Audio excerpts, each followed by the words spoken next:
Hello student, आप सभी का स्वागत है हमारे यूट्यूब चैनल बोर्ड्स गुरु पर। आज हम आपके लिए क्लास 9th का सेकेंड लेक्चर लेकर आ गए हैं। यानी हम लोग सेकेंड लेक्चर में जो संख्या पद्धति है वो चैप्टर आपका यहाँ से स्टार्ट हो गया था। हम लोग फर्स्ट लेक्चर में हमने आपको सिलेबस के बारे में बताया था, कुछ बेसिक मैथ बताया था। लेकिन इसमें आप लोग बेसिक से शुरू से, यानी आपको क्लास 9 जो है आपको पूरा जीरो लेवल से पढ़ाया जाएगा। यानी जीरो लेवल से आप अगर कमजोर भी हैं तो आप घबराइएगा नहीं, बस इस चैनल से जुड़ जाइए, चैनल को सब्सक्राइब कर लीजिए और बेल आइकन दबाना मत भूलिएगा। क्योंकि क्या होता है कि जब बेल आइकन दबाना अगर भूल गए तो आपको नोटिफिकेशन समय से ना मिलेगा, इसलिए आप बेल आइकन दबाना नहीं भूलिएगा। चलिए बिना कुछ बकवास के हम लोग क्लास स्टार्ट करते हैं। देखिए क्या होता है। देखिए सबसे पहले हम लोग जानेंगे लोग अंक के बारे में। पहला क्या टॉपिक है, अंक के बारे में। एक बात बताइए बच्चों कि हम लोग जो गणित होती है उसमें पूरी अंक कितनी होती है, बताइए अंक कितनी होती है। तो बता दे, टोटल अंक कितनी होती है, 10 होती है। टोटल अंक कितनी होती है, 10 होती है। अब आपको बताते हैं टोटल अंक कौन कौन होती है। पहले होती है 1 0 1 2 3 4 5 6 7 8 9 और 10।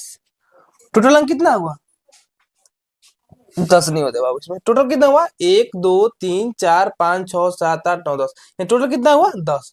तो अब आपसे पूछा जाएगा कि बताइए कि हम लोग जब गणित पढ़ते हैं उसमें टोटल अंक कितनी है, तो आप कितना बताइएगा, टोटल अंक कितनी है, टोटल कितना कहिएगा, टोटल आपका है 10। कितना है टोटल, 10। ठीक है, याद रखिएगा। चलिए याद रखिए, अच्छी बात है, याद रखिएगा। तो अब ध्यान देने वाली क्या बात है, ध्यान दीजिए। यही अंक जो होती है, यही अंक मिलकर संख्या बनाती है। जैसे मानिए कोई अगर कहीं 5 लिखा हुआ है, उसको हम लोग बोलेंगे वो अंक है। क्या है, अंक है, यानी डिजिट है। क्या होता है कि अगर उसी को हम लिख दें, 55 लिख दें, तो ये आपका अंक नहीं हुआ। इसको हम लोग बोलेंगे संख्या बोलेंगे। क्या बोलेंगे हम लोग, संख्या बोलेंगे। अगर 11 लिख दे तब क्या बोलेंगे, अंक बोलेंगे नहीं, इसको हम लोग यहाँ से संख्या बोलना चालू कर देंगे। क्या हो जाएगा, संख्या। देखिए जैसे आप लोग इंग्लिश में पढ़ते होंगे, लेटर होता है, फिर वर्ड बनता है, फिर सेंटेंस बनता है।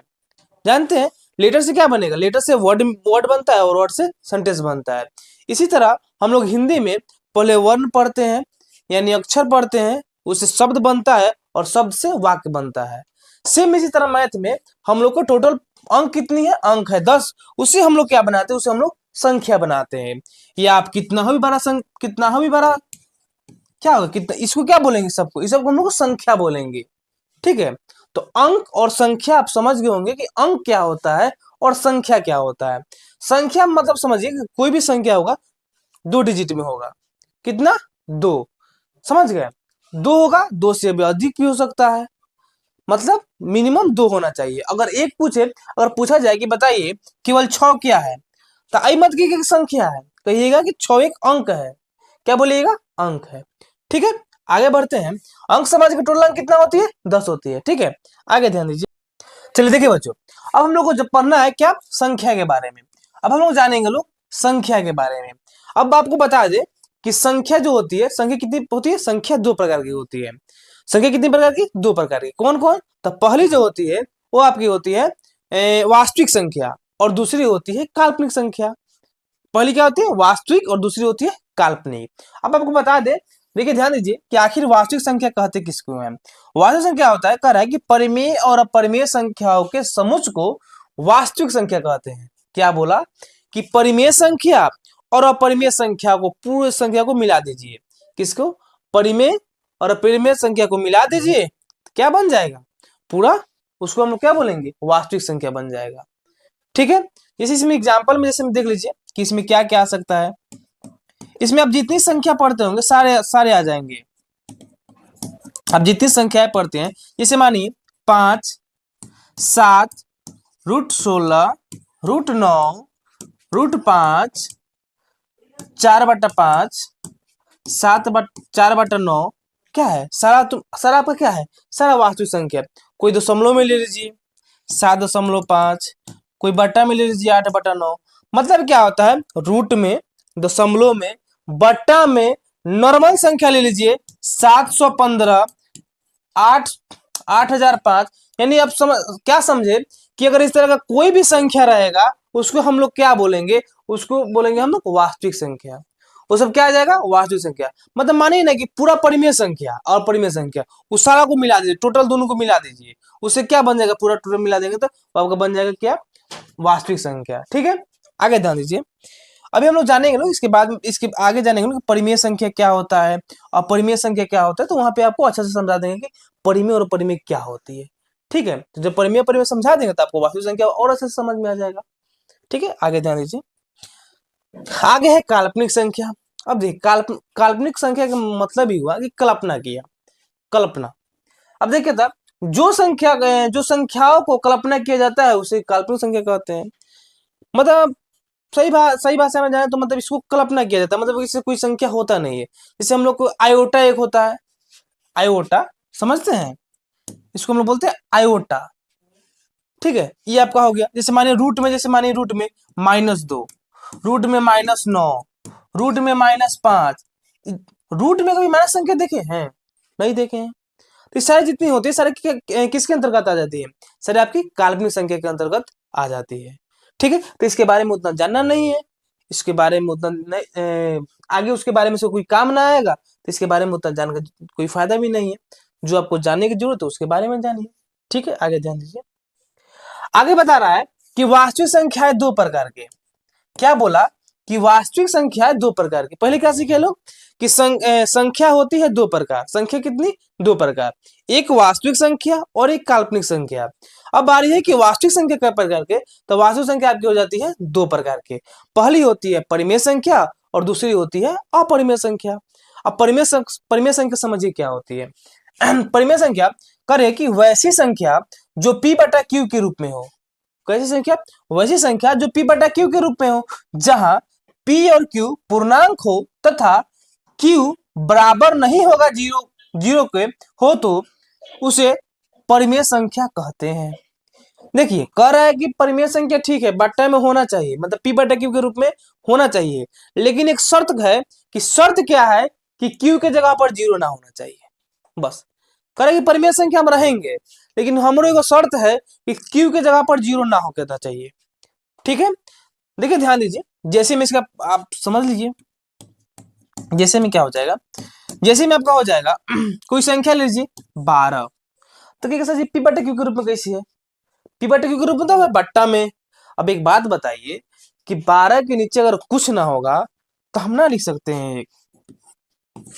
इस बातों में कोई डाउट है बाबू, इस बातों में कोई डाउट है, कौन संख्या अगर न है नीचे तो बट्टा में एक होता है कि ना होता है, होता है। अगर बात बताइए कि 8/5 परिमेय संख्या होगा कि नहीं होगा, होगा। और बात बताइए कि √4 परिमेय संख्या होगा कि नहीं होगा। देखो सर जी √4 में तो थोड़ी कंफ्यूजन लग रहा है, होगा कि ना होगा। देखिए √4 परिमेय संख्या है, जिसका मानिए निकल जाएगा। जैसे √4 का जब करेंगे, इसका वर्गमूल करेंगे तो इसका कितना आएगा, इसका 2 आएगा। यानी दो, अब दो के नीचे क्या है, एक। अब आप बताइए कि परिमेय संख्या हुआ कि ना हुआ, परिमेय संख्या हुआ कि नहीं हुआ, हो गया। इसी तरह आपको बोल देंगे √16 बताइए क्या होगा, √16 का होता है कि नहीं 4, तो भी आपकी परिमेय संख्या हो जाएगा। अगर आपसे पूछ दे कि बताइए कि √7 परिमेय है कि अपरिमेय, अब बताइए √7 के निकलेगा कुछ, दशमलव में आएगा निकलेगा, तो उसको जब हल करेंगे तो दशमलव में आएगा, तो ये आपके क्या होगा, ये आपके अपरिमेय संख्या होते हैं, मतलब परिमेय संख्या नहीं होंगे। तो कहिएगा कि सर जी अगर हम 7/0 लिखें, अब बताइए ये परिमेय संख्या है कि नहीं होगा। तो देखिए सब शर्त कह रहा है कि सब शर्त मान लेंगे, परिमेय संख्या कहता है कि सब तुम जो बोलो वो मानेंगे, लेकिन मेरा एक शर्त है, तुमको मानना पड़ेगा। मानना क्या पड़ेगा कि तुम q के जगह पर जीरो मत दो। क्या बोला कि q के जगह पर जीरो मत दो, मतलब p बटा q। देखिए ध्यान दीजिए कि p बटा q के रूप में हमको रखो, तुम वहां पे कुछ भी रखो हमको नहीं मतलब है, हम रहेंगे परिमेय संख्या, लेकिन हमारी एगो शर्त है कि ये q के जगह पर खाली जीरो मत रखो, बस। तो अब ध्यान दीजिए कि 7/0 है तो होगा परिमेय संख्या, नहीं ना होगा, तो ये परिमेय संख्या आपका नहीं होगा। ठीक है। अगर केवल दशमलव में करें 7.5 परिमेय संख्या होगा कि नहीं होगा? तो एक बात बता देगा, दशमलव में होता है परिमेय संख्या होता है। ठीक है, अगर ध्यान दीजिए कि 7.3 पर रेकरिंग है, इसको क्या बोलते हैं? रेकरिंग। ऐसी परिमेय संख्या है कि नहीं है? ये परिमेय संख्या है। अब देखिए इतना बात समझे, क्या क्या समझे? अच्छा एक बात बताइए, वाला 2.4/5 है कि ना है? यू है। अब समझे कि नॉर्मल संख्या रह रहा है तब भी परिमेय संख्या हो रहा है, बटा में रह रहा है तब भी परिमेय संख्या हो रहा है, अगर कोई रूट में रह रहा है कि जिसका मान कुछ निकलता होगा वो भी परिमेय संख्या हो रहा है, उसके दशमलव में हो रहा है वो भी परिमेय संख्या हो रहा है, रेकरिंग में है वो परिमेय संख्या है, पूर्णांक में है वो परिमेय संख्या है। तब इतना होता है, मतलब इतना अंतर्गत सारे परिमेय संख्याएं होती है। कोई अपन साधारण संख्या लिखिए, चाहे बट्टा में लिखिए, चाहे रूट में लिखिए। रूट में देखिए, रूट में शर्त होता है कि रूट में कुछ निकलना चाहिए। अब पूछ दे कि बताइए रूट 15 परिमेय संख्या है, तो सीधे कहिए कि नहीं रूट, अच्छा 15 का निकलेगा, वर्गमूल करेंगे तो निकलेगा ही नहीं, निकलेगा आपका परिमेय, ये आपका अपरिमेय के अंतर्गत आ जाएगा, परिमेय होगा नहीं। जैसे परिमेय में देखिए क्या हो जाएगा, मतलब ये परिमेय होगा, ठीक है। परिमेय में क्या हो जाएगा, जैसे मानिए कि रूट 36 होगा तो 36 का क्या निकल जाएगा 6, यानी रूट 49 हो जाएगा, इससे क्या निकल जाएगा 7, यानी आपका रूट 81 होगा, इससे क्या निकलेगा 9। मतलब जिसका हम लोग वर्गमूल कर सकते हैं उसका सटीक मान आता है, वही हम लोग का परिमेय संख्या के अंतर्गत आएगा। ठीक है, चलिए परिमेय संख्या आप अच्छा समझ गए होंगे। आगे बढ़ते हैं, आगे क्या है? आगे है अपरिमेय संख्या। आगे क्या है? अपरिमेय संख्या। अपरिमेय अपरिमेय संख्या के बारे में जानिए। क्या होता है कि वैसी संख्या जो p/q के रूप में नहीं होता है, कह रहा है कि p/q के रूप में नहीं होना चाहिए, उसे क्या कहेंगे हम लोग? अपरिमेय संख्या बोलेंगे। उसे क्या बोलेंगे? अपरिमेय संख्या बोलेंगे। देखिए इसमें जैसे में किस तरह हो जाएगा, जैसे में क्या हो जाएगा, जैसे में आपका हो जाएगा रूट में हो जाएगा, जैसे रूट 7 हो जाएगा, रूट 11 हो जाएगा, रूट 9 नहीं होगा, रूट 13 हो जाएगा, रूट आपका 18 हो जाएगा। मतलब ये सब जितने संख्या है सब, मतलब इसका कभी कुछ मान निकलता नहीं है, निकलेगा तो दशमलव में आ जाएगा। तो ये जितने अंतर्गत है सारे क्या क्या चीज में हो जाएगा, सारे ये आपका अपरिमेय संख्या के अंतर्गत आ जाएंगे। ठीक है, तब परिमेय संख्या की बात समझ गए होंगे, अपरिमेय संख्या भी बात समझ गए होंगे। चलिए थोड़ा आगे बढ़ते हैं। आगे क्या है? आगे है प्राकृत संख्या। अब देखिए, अब जितने सारे अंतर्गत आएंगे ना, जितने प्राकृत संख्या, इसके बाद आएंगे पूर्ण संख्या, वो सब परिमेय संख्या की ही शाखा है। माने परिमेय संख्या के अंतर्गत सारे, मतलब माने परिमेय संख्या के ही प्रकार है, मतलब परिमेय संख्या के अंतर्गत वो सारा आता है। जितने पढ़ेंगे लोग, प्राकृत संख्या, पूर्ण संख्या, पूर्णांक संख्या, ठीक है। तो ये चीज आप इसको थोड़ा ध्यान से देखिएगा, समझने का प्रयास कीजिएगा। देखिए क्या कर रहा है, पहला कह रहा है कि प्राकृत संख्या, कह रहा है कि गिनती की संख्या को प्राकृत संख्या कहते हैं, इसे n से सूचित किया जाता है। अच्छा अब जब भरना पड़ेगा, अच्छा आपसे पूछा जाए कि प्राकृत संख्या क्या होता है, तो क्या कहिएगा? तो कहिएगा कि गिनती की संख्या को क्या बोलेंगे हम लोग? प्राकृत संख्या कहते हैं। अब आप लोग बताइए, आप ही लोग बताइए कि गिनती शुरू कहाँ से होता है? गिनती शुरू कहाँ से होता है? आप जब छोटे थे तो गिनती कहाँ से पढ़ते थे? तो कहिएगा सर जी अब तो हम तो गिनती 1 से पढ़ते थे। तो वही बात है, तो गिनती जब शुरू होता है 1 से, तो यानी ये भी जो प्राकृत संख्या है ये भी शुरू होता है 1 से। ठीक है, तो यानी गिनती की संख्या को क्या बोलेंगे हम लोग? प्राकृत संख्या बोलते हैं, और इसे सूचित किया जाता है n से, और शुरू कहाँ से होता है प्राकृत संख्या? 1 2 3, नहीं कहाँ तक जाता है? इनफाइनाइट जाता है, इनफाइनाइट जाता है। इसमें समझने वाली क्या बात है? इसमें समझने वाली बात है, पॉइंट याद रखिएगा। पूछता है कि सबसे सबसे सबसे छोटी सबसे छोटी प्राकृत प्राकृत संख्या, सबसे छोटी प्राकृत संख्या क्या होती है? बताइए क्या होती है? पूछ दे कि सबसे छोटी प्राकृत संख्या क्या होती है, बताइए तेजी में। उत्तर आपका क्या हो जाएगा? उत्तर मतलब सबसे छोटा कौन है इसमें, कौन दिख रहा है? यानी इसमें हो जाएगा आपका 1। याद रहेगा, सबसे छोटी प्राकृत संख्या 1, सबसे छोटी प्राकृत संख्या 1। चलिए अगला पॉइंट आपके लिए है कि बताइए कि सबसे सबसे बड़ी सबसे बड़ी प्राकृत संख्या क्या होती है, क्या होता है? अब बताइए क्या होता है सबसे बड़ी प्राकृतिक संख्या, क्या होता है बताइए? तो उत्तर में आपका हो जाएगा कि सबसे बड़ी जो होती है प्राकृत संख्या वो होती है अनंत। क्या होती है? अनंत, यानी इनफाइनाइट, यानी इनफाइनाइट। याद किए दो टॉपिक, क्या? सबसे छोटा प्राकृत संख्या एक, याद हो गया? सबसे छोटा प्राकृत संख्या एक और सबसे बड़ा प्राकृत संख्या इनफाइनाइट, अनंत। क्या होगा? अनंत। तो प्राकृत संख्या भी अच्छा समझ गए होंगे। चलिए अगले टॉपिक की ओर चलते हैं। अब हम लोग अगला टॉपिक पूर्ण संख्या। अगला टॉपिक क्या है? पूर्ण संख्या। इसको तो समझते हैं क्या कर रहा है? कर रहा है कि गिनती की संख्या में शून्य शामिल कर देने पर बनी संख्याओं के समुच्चय को पूर्ण संख्या कहते हैं। क्या बोला? बोल रहा है कि कोई भी गिनती की संख्या है उसमें आप जीरो शामिल कीजिए। क्या बोला? कि गिनती की संख्या में शून्य शामिल कर देने पर बनी संख्याओं के समुच्चय को हम लोग क्या बोलेंगे? बोलेंगे क्या? बोलेंगे उसको पूर्ण संख्या। इससे सूचित किसे किया जाता है? डब्ल्यू से किया जाता है। किसे किया जाता है? डब्ल्यू से। अब एक बात बताइए कि कह रहा है गिनती की संख्या है उसमें जीरो शामिल कीजिए, तो यानी शुरू कहां से होगा? जीरो, एक, दो, तीन, चार, पांच। जाएगा कहाँ? बाबू इसका अंत ना है, ये जाएगा इनफाइनाइट। इस ये रुकने वाला ना है, ये हो जाएगा इनफाइनाइट। तो यानी इसमें समझने वाली क्या बात है कि गिनती की संख्या एक से शुरू होता है, इसमें जीरो शामिल कर दिए, इसमें शामिल क्या किए? जीरो। इसमें शामिल किए जीरो, तो बन गया क्या? बन गया पूर्ण संख्या।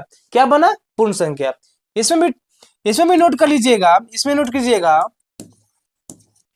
कि सबसे सबसे छोटी सबसे छोटी पूर्ण संख्या, सबसे छोटी पूर्ण संख्या क्या होता है? बताइए, सबसे छोटा पूर्ण संख्या क्या होता है? बताइए आप लोग। तो इसमें उत्तर क्या हो जाएगा आपका? इसमें उत्तर हो जाएगा सबसे छोटा पूर्ण संख्या होता है जीरो।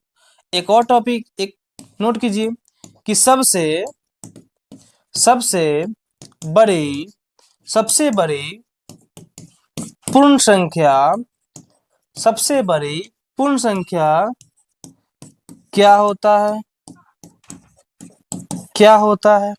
अब देखिए सबसे बड़ा पूर्ण संख्या क्या होगा? तो सबसे बड़ा पूर्ण संख्या हो जाएगा, उत्तर में नोट कर लीजिएगा कि सबसे जो बड़ा पूर्ण संख्या होगा वो आपका होगा अनंत, यानी इनफाइनाइट। यानी क्या? इनफाइनाइट। इसमें हम लोग दो टॉपिक याद कर लिए, ये आपको ऑब्जेक्टिव में पूछेगा, श्योर है। ऑब्जेक्टिव में अब बता रहे हैं आगे, उसमें से कोई ना कोई ऑब्जेक्टिव में जरूर पूछेगा। पूछेगा कि सबसे छोटा प्राकृत की संख्या बताइए, याद रखिएगा एक। सबसे बड़ा प्राकृत की संख्या इनफाइनाइट। अगर आपसे पूछ दे कि सबसे सबसे बड़ा जो होगा सबसे छोटा पूर्ण संख्या क्या होगा, तो सबसे छोटा पूर्ण संख्या हो जाएगा आपका जीरो हो जाएगा, और सबसे जो बड़ा पूर्ण संख्या हो जाएगा वो आपका हो जाएगा इनफाइनाइट, यानी क्या हो जाएगा? अनंत। क्या होगा बाबू? अनंत होगा। ठीक है, आगे ध्यान दीजिए। इतना टॉपिक कंप्लीट। आगे ध्यान दीजिए, आगे आगे क्या उसमें बताया गया है। ठीक है, इतना तो आप समझ गए होंगे। ध्यान दीजिए, आगे आया पूर्णांक। आगे क्या आ गया? पूर्णांक। अब पूर्णांक को थोड़ा समझते हैं। पूर्णांक क्या कर रहा है कि पूर्ण संख्याओं के समुच्चय में, क्या बोला? पूर्ण संख्याओं के समुच्चय में ऋणात्मक प्राकृत संख्या शामिल करने से पूर्ण संख्याओं का समुच्चय प्राप्त होता है। इसे हम लोग जेड से सूचित करते हैं। मतलब कह रहा है कि पूरा पूर्ण संख्या ले लीजिए, पूरा पूर्ण संख्या और ऋणात्मक प्राकृत संख्या। प्राकृत संख्या तो प्लस में होता है, उसमें सब में माइनस लगा दीजिए, जो सारा समुच्चय मिलके बनेगा वो सारे पूर्णांक हो जाएंगे। क्या हो जाएंगे?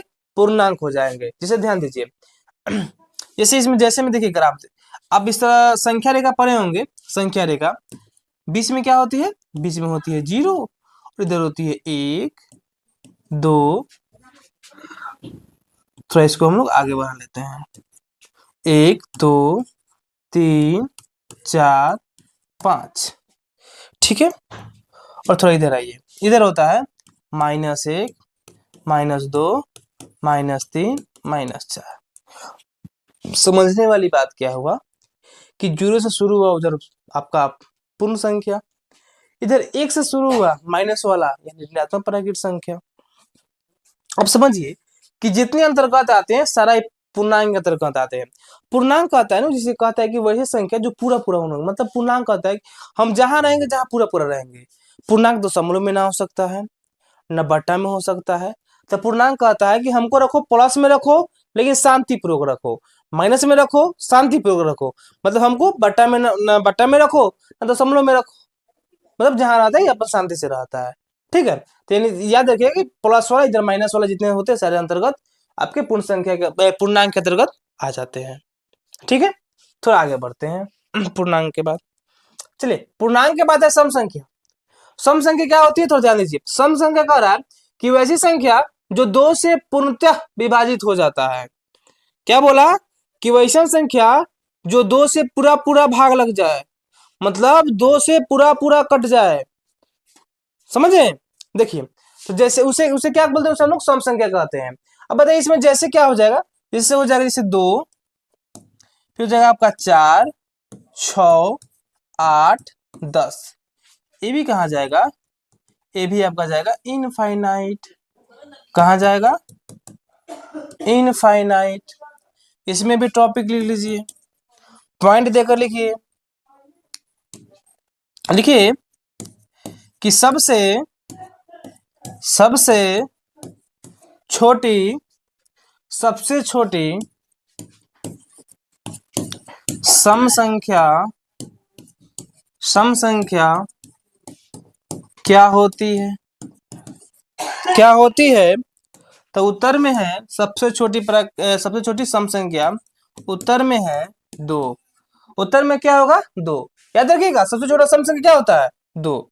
अगर पूछ दे आपसे, पूछे क्या, पूछे कि बताइए कि सबसे, अगर आपसे पूछे कि सबसे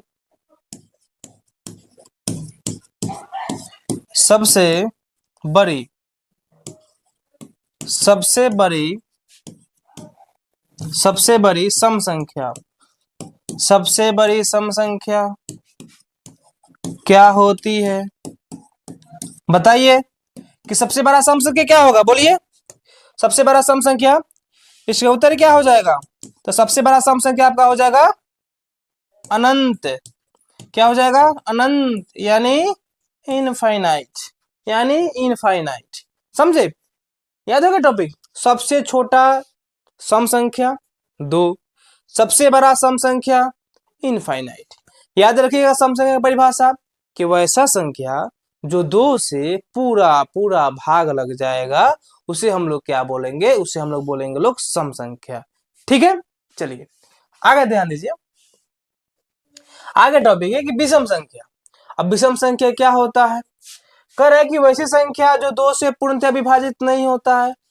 मतलब कहने का इसका तात्पर्य है कि वैसा संख्या कि जो 2 से पूरा पूरा भाग न लगे, मतलब दो जब भाग लगाने जाए तो 2 से पूरा पूरा न कटे, तो उसे हम लोग क्या बोलेंगे, उसे हम लोग बोलेंगे लोग विषम संख्या। क्या बोलेंगे, विषम संख्या। अब ध्यान दीजिए कि विषम संख्या क्या होती है। विषम संख्या क्या होगा, ये शुरू होगा 1, 3, 5, 7, 9, फिर हो जाएगा आपका 11, फिर 13, मतलब ये भी जाते रहेगा और कहाँ तक जाएगा, इनफाइनाइट तक जाएगा। तो इसमें भी आप टॉपिक याद रखिएगा। याद रखने वाली क्या बात है, रखने वाली याद बात है कि सबसे सबसे छोटी सबसे छोटी कौन संख्या, विषम संख्या। सबसे छोटी विषम संख्या, विषम संख्या विषम संख्या क्या होती है, बताइए क्या होती है सबसे छोटी विषम संख्या। तो सबसे छोटी विषम संख्या आपकी क्या हो जाएगी, उत्तर में हो जाएगा आपका 1। सबसे छोटी विषम संख्या क्या हो जाएगा, 1। ठीक है, और एक पूछ दे कि बताइए सबसे बड़ी सबसे बड़ी सबसे बड़ी विषम संख्या क्या होती है, बताइए था। सबसे बड़ा क्या होगा, तो सबसे बड़ा हो जाएगा अनंत। सबसे बड़ा क्या हो जाएगा, अनंत। सबसे बड़ा आपका विषम संख्या हो जाएगा अनंत, ठीक है, यानी इनफाइनाइट, ठीक है। तेरे समझने वाली क्या बात था, सम संख्या में था कि वैसन संख्या जो 2 से पूरा पूरा भाग लग जाए उसे सम संख्या, अब विषम संख्या का आता है कि वैसन संख्या जो 2 से पूरा पूरा भाग लगबे ना करे, जब 2 से भाग लगाने जाए तो उसमें कुछ शेषफल जरूर बच जाए, मतलब 2 से पूरा कटबे ना करे, ठीक है। तो इसी संख्या को क्या बोलेंगे हम लोग, विषम संख्या बोलेंगे लोग। अच्छे सम संख्या में अच्छे, चलिए आगे बता देंगे। चलिए आगे ध्यान दीजिए, विषम के बाद है अभाज्य संख्या। विषम संख्या के बाद हम लोग पढ़ेंगे लोग अभाज्य संख्या। अभाज्य संख्या क्या होता है यार, कि वैसी संख्या जो एक और स्वयं के अलावा किसी अन्य संख्या से विभाजित न हो, विभाजित न हो। देखिए अभाज्य संख्या क्या कर रहा है, अभाज्य संख्या कह रहा है कि हम वैसन संख्या है जो एक से कटेंगे, एक से भाग लगेंगे, मतलब जो हम रहेंगे उसी से भाग लगेंगे, मतलब उसी से कटेंगे, बस। यानी कहने का तात्पर्य इसका यही है कि वैसा संख्या जो स्वयं एक से भाग लगे, नहीं तो स्वयं से लगे, वैसा संख्या को कैसे क्या बोलेंगे हम लोग, अभाज्य संख्या बोलेंगे। क्या बोलेंगे, अभाज्य संख्या बोलेंगे। एक बात बताइए, जैसे में से क्या हो जाएगा, देखिए जो अभाज्य संख्या होता है वो शुरू होता है आपका 2 से, कहां से होता है शुरू, 2 से, यानी 2 हो जाएगा, 3 हो जाएगा, 5 हो जाएगा, 7 हो जाएगा, 11 हो जाएगा, फिर आपका 13 हो जाएगा, फिर आपका 17 हो जाएगा, 19 हो जाएगा, फिर इसी तरह बढ़ते बढ़ते बढ़ते भी जाएगा इनफाइनाइट तक, ठीक है। एग्जाम में पूछता है कि निम्नलिखित में कौन अभाज्य संख्या है, 4 ऑप्शन दे देता है और वहां पे आपको टिक लगाना रहता है कि कौन सी अभाज्य संख्या है। बस ध्यान क्या देना है, जब वहां पे टिक लगाएंगे तो ध्यान दीजिएगा कि कौन ऐसी संख्या नहीं ना बिठा रहा है कि उससे कौन सा भाग लग जा रहा है। देखिए वो एक से कटेगा, जितने अभाज्य संख्या है वो एक से भाग लगेगा, और नहीं तो जो लिखा रहेगा ना उसी से भाग लगेगा, ओकरा अलावा कोनो संख्या से भाग लग गया तो समझिए कि वो अभाज्य संख्या नहीं है, ठीक है। यानी इसमें भी पॉइंट बनाकर लिखिएगा, क्या लिखिएगा कि सबसे छोटी अभाज्य संख्या। अच्छा अभाज्य संख्या को हम लोग क्या बोलते हैं, एक रूट संख्या बोलते हैं, ठीक है। अभाज्य संख्या को हम लोग क्या बोलते हैं, रूट संख्या। यानी पूछ दे कि सबसे छोटी अभाज्य संख्या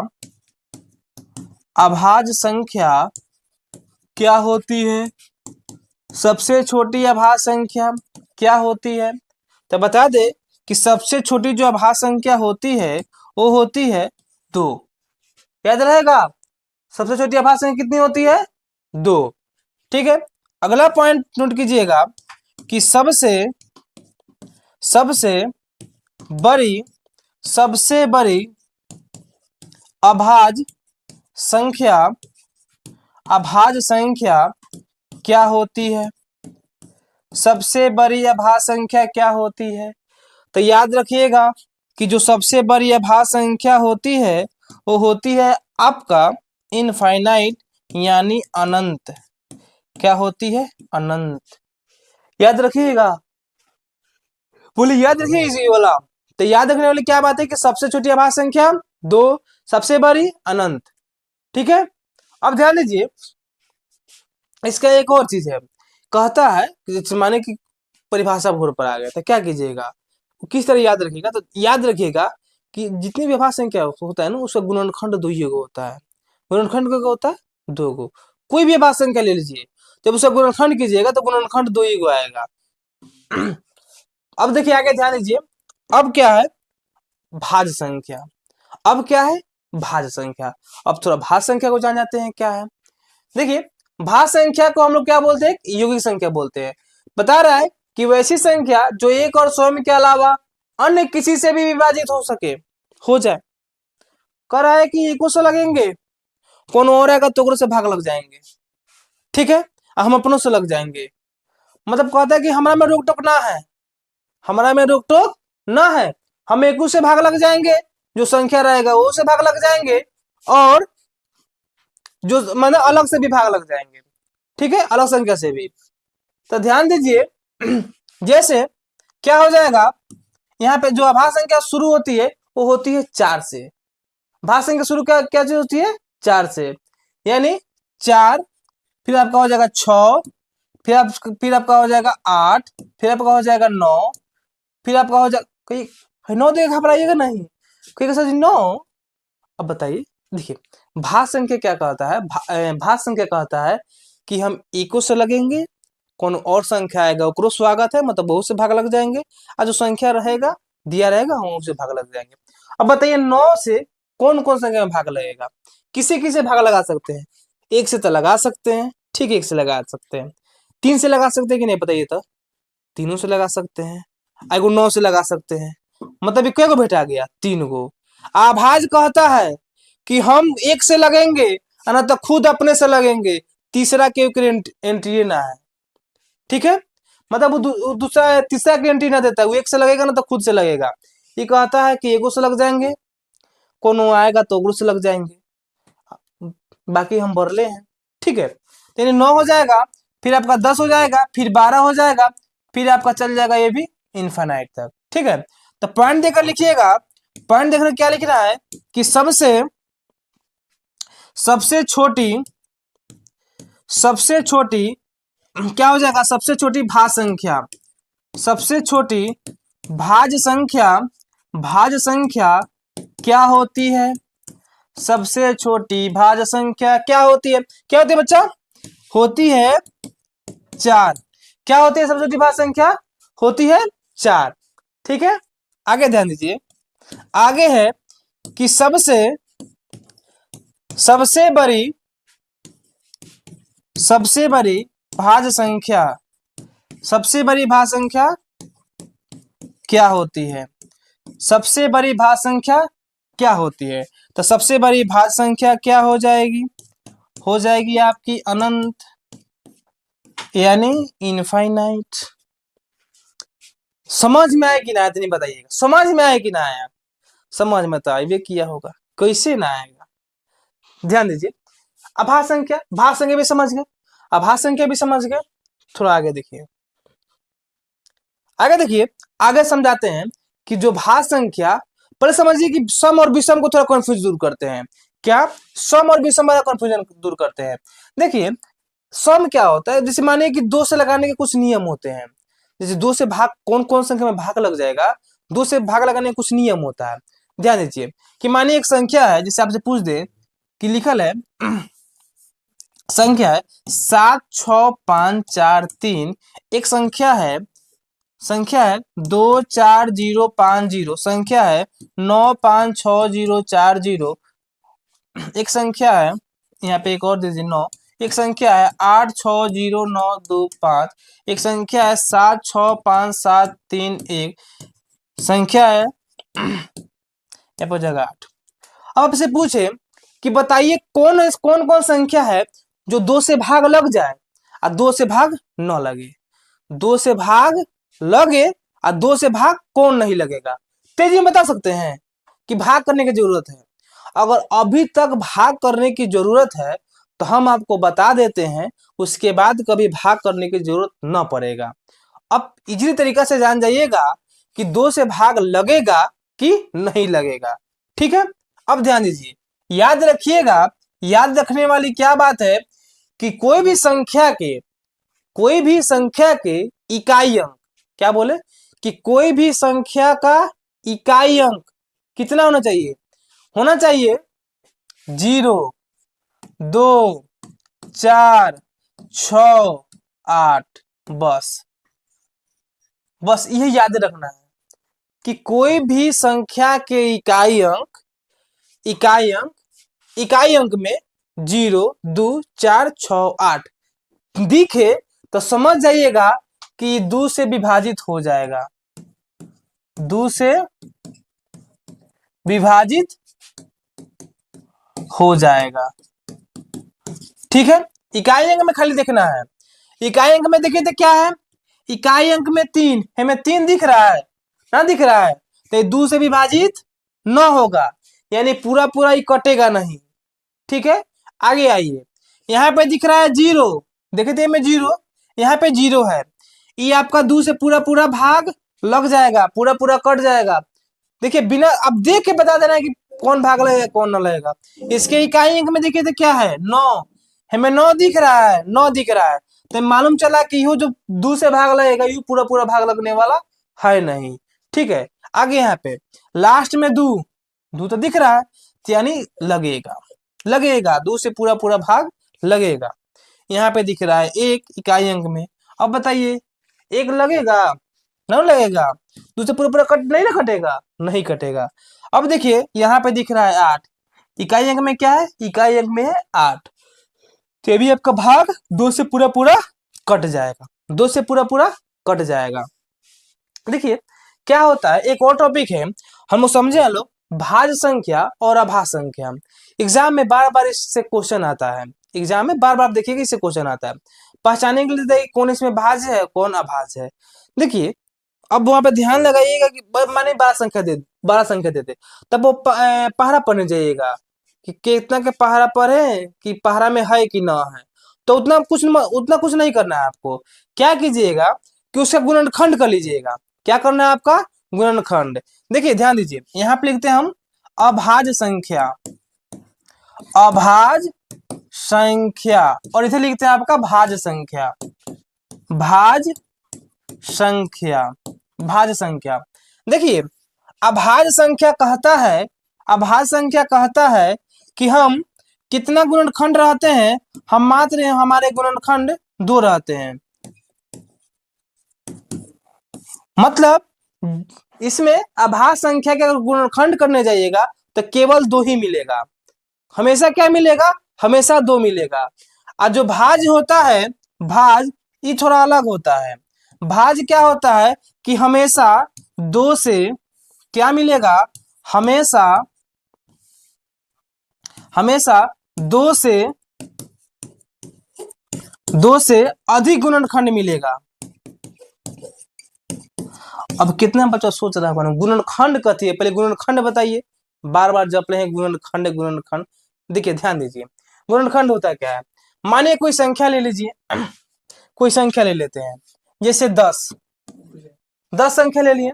अब इसे गुणनखंड कीजिए, गुणनखंड करेंगे तो एक 2 आएगा, 5 आएगा, फिर 5 आएगा, 1 आएगा। ठीक है, तो इसका मतलब क्या हुआ कि जब 10 के जब गुणनखंड किए तो एक 2 मिला, एक 5 मिला। क्या मिला, 2 मिला और 5 मिला। अब एक बात बताइए, 10 में कौन कौन संख्या से भाग लगा सकते हैं, बताइए 10 में कौन कौन संख्या है। एक तो एक श्योर है, एक फिक्स है, 2 से भी लगा सकते हैं, 5 से भी लगा सकते हैं, और आपका 10 से भी लगा सकते हैं। 1 से भी लगेगा, 2 से भी लगेगा, 5 से भी लगेगा और 10 से भी लगेगा। तो इसमें कई गो दिख रहे हैं, 1 गो, 2 गो, 3 गो, 4 गो। तो बताइए भाज्य है कि अभाज्य है, क्या बताएं। जो अभाज्य संख्या होता है ना, वो केवल उसका 2 ही रहता है, 2 ही गुणनखंड होता है, अभाज्य संख्या के 2 ही होता है। लेकिन जो भाज्य पढ़ने जाइएगा, भाज्य जाइएगा तो 2 से हमेशा अधिक रहेगा, 2 से हमेशा अधिक, हमेशा। तो आशा है कि अब भाज्य और अभाज्य को भी अच्छा समझ गए होंगे। अगर भाज्य और अभाज्य को अच्छा समझ गए होंगे तो आज की क्लास आपका इतना ही पे खत्म होती है। अगर अभी तक हमारे चैनल को सब्सक्राइब न किए होंगे तो चैनल को सब्सक्राइब कर लीजिएगा। और आज का पढ़ाई आपको कैसा लगा है कमेंट करके जरूर बताइएगा। चलिए मिलते हैं आपसे नेक्स्ट वीडियो में, तब तक के लिए धन्यवाद।